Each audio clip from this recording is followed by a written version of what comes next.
In this video, I'm going over my pros and cons of renting the Canon EOS R and if that camera is worth purchasing in 2020. Make sure to like and subscribe on the channel and check it out.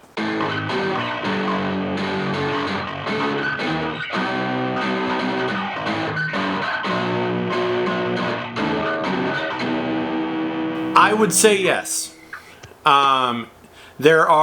It is by no means a perfect camera. There are plenty of things wrong with it. We'll go over all of the cons first, and then we'll go over the pros.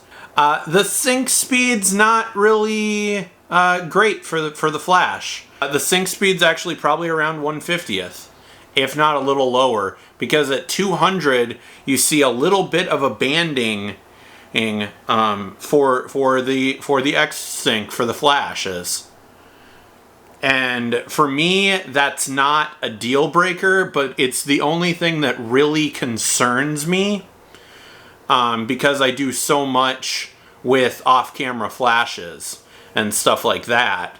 So that I ideally would like closer to around 200 than 1/50th or 1/25th, but I can make it work. Rolling shutter in 4K, I was told it was awful. And it's awful. It's atrocious looking. Like, I didn't even use it for anything action oriented, and I found the problem literally just filming the B-roll that I used in the last episode of my Canon 80D, and you could see how much it was moving around already just with that. The other big downside is, of course, the function bar. It's not needed whatsoever. It kind of gets in the way, and it doesn't really serve a big purpose. And as you can see with now the EOS R coming out, Canon realized their mistake and are like, yep, that's gone. They were like, yep, that is out of here. Those were the downsides of the camera.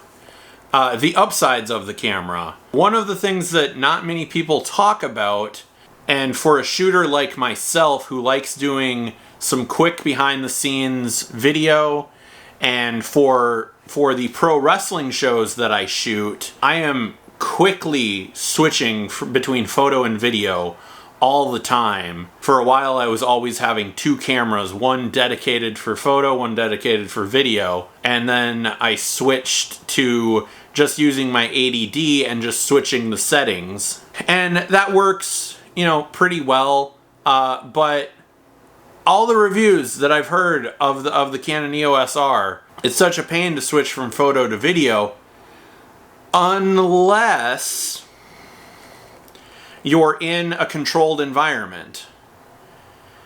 Like, most concerts where the lighting would be, pretty regular. Most indoor events where the lighting would be pretty consistent throughout most of the day. I can see for outdoor events and other various, things where the lighting is constantly changing, that this workaround that I discovered won't be as effective for other people. But what I've discovered you can do is you can actually set the custom 3 to whatever your manual settings are for video. So say at the beginning of the shoot day, you decide, hey, I'm going to do, this specific type of look for my video. I'm going to dial that in, go to the features, and then save those settings as custom 3.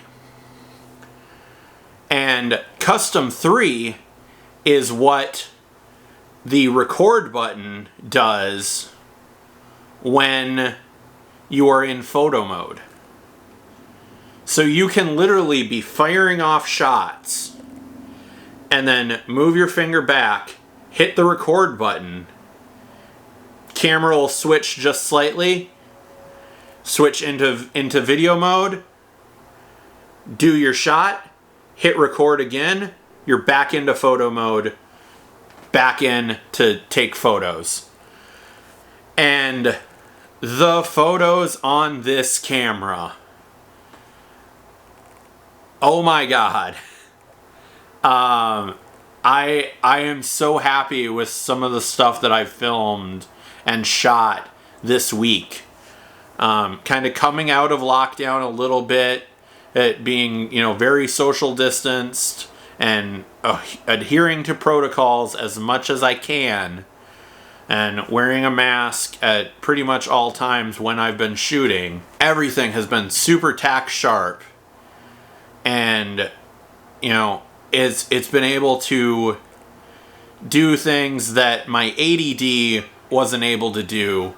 I'm so excited of how the photos turned out, and I'm so excited to go through and edit these photos. For video, I was told that this is very good in low light, and I tried it out in the lowest of low light.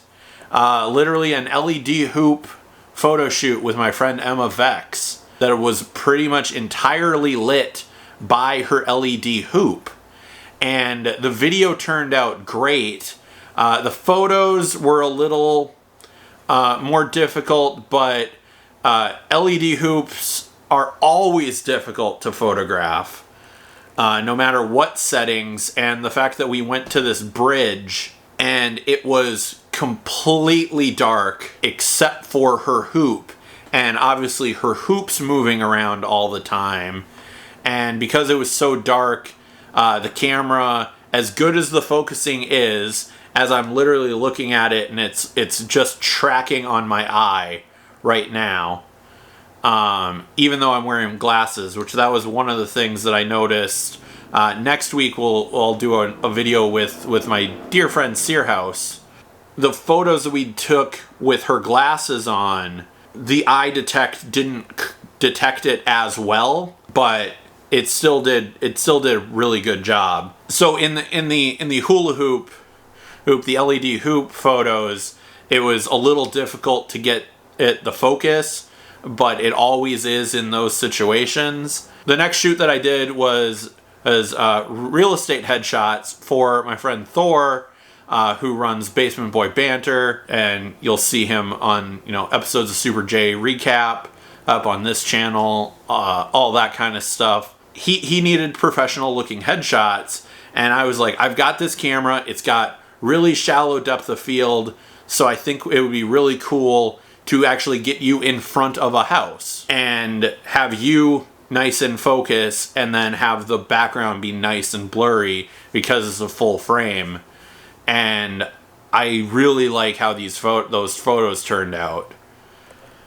So in conclusion, is the Canon EOS R still worth buying in 2020? My answer is yes, because I'm actually, as soon as I am able to, I'm going to purchase this camera. I was just blown away, even with the short time that I had it, with this camera, and I'm excited to purchase one of my own and have it for longer than a week so that I can work out some of those little kinks here and there and hopefully improve my photography even more. Thank you everyone for checking out this video. Make sure to like and subscribe to the channel. And thank you for watching.